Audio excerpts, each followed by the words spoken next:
দুদিনের ব্যবধানে ফের ভূমিকম্পে কেঁপে উঠল দেশ।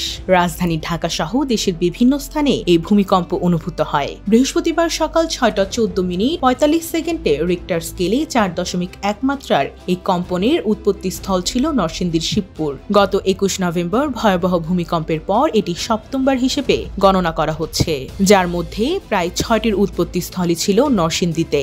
বারবার ভূমিকম্প হওয়ায় রাজধানী জুড়ে নতুন করে উদ্বেগ তৈরি হয়েছে। এখন সবার মুখে একটাই প্রশ্ন, একই এলাকায় এত ঘন ঘন ভূমিকম্পের কারণ কি? তবে আবহাওয়া অধিদপ্তর বলছে এগুলো বড় ভূমিকম্পের পরবর্তী আফটারশক।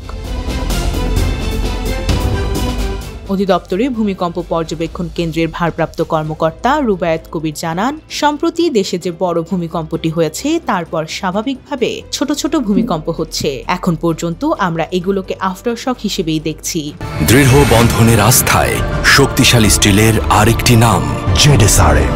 তিনি আরো বলেন, ভবিষ্যতে আরো আফটারশক অনুভূত হতে পারে কিনা এই বিষয়ে নির্দিষ্ট তথ্য নেই। তবে সাম্প্রতিক ডেটা বিশ্লেষণে পাওয়া ছোট কম্পনগুলো আফটারশক হিসেবেই বিবেচিত হচ্ছে। গত ২১ নভেম্বর নরসিংদীতে হওয়া ৫.৭ মাত্রার ভয়াবহ ভূমিকম্প ছিল সাম্প্রতিক ঝাঁকুনিগুলোর প্রধান কারণ। বলা হচ্ছে এটা অনুভব করেছিলেন দেশের প্রায় ১৪ কোটি মানুষ। এতে অন্তত ১০ জন মারা যান, আহত হন কয়েকশো লোক। ঢাকার বহু ভবনে ফাটল দেখা দেয়, কিছু ভবন হেলে পড়ার ঘটনাও ঘটে। এরপর থেকে নরসিংদী এলাকায় ছোট বড় মিলিয়ে এটি সপ্তম ভূমিকম্প।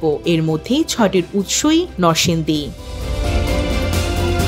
২৭ নভেম্বর বিকেল ৪:১৫ ঢাকায় ৩.৬ মাত্রার ভূমিকম্প অনুভূত হয়। উৎপত্তিস্থল নরসিংদীর পলাশ। একই দিনে ভোরে সিলেট ও টেকনাফেও দুটি ভূমিকম্প হয়।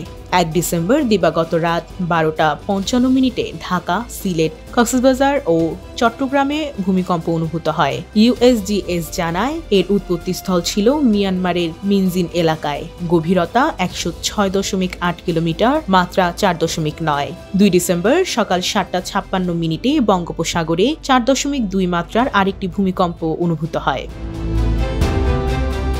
অতি সাম্প্রতিকভাবে একই স্থানে ধারাবাহিকভাবে ভূমিকম্প হওয়ায় সাধারণ মানুষের উদ্বেগ বাড়ছে। তবে বিশ্লেষকরা বলছেন এগুলো এখন পর্যন্ত বড় ভূমিকম্পের পরবর্তী স্বাভাবিক আফটারশক। যদিও সতর্কতা ও প্রস্তুতি জোরদার রাখার পরামর্শই সর্বোচ্চ নিরাপদ উপায়।